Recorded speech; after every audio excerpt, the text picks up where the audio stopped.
Sering saya tegaskan, perpaduan adalah asas kekuatan negara.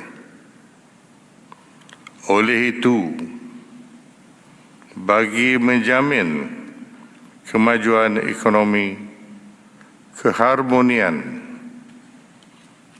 kaum dan kestabilan negara, rakyat haruslah bersatu hati, bertolak ansur, saling menghormati serta berpegang teguh kepada prinsip rukun negara.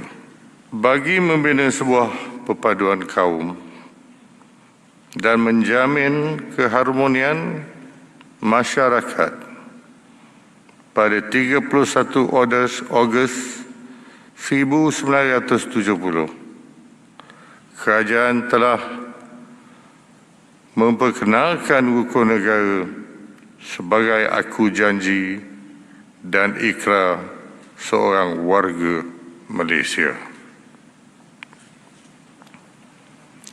Oleh itu, saya menyuruh kepada semua pihak agar menghayati setiap prinsip rukun negara dan menjadikannya amalan dan garis panduan hidup sebagai rakyat Malaysia.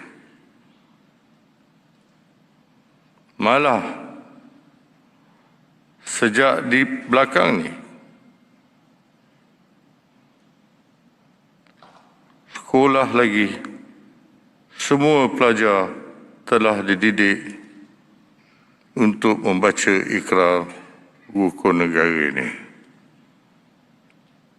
Oleh yang demikian, jika ada mana-mana rakyat Malaysia yang tidak mahu mengikut prinsip rukun negara, saya menasihatkan maka dia tidak layak digelar sebagai warga negara Malaysia.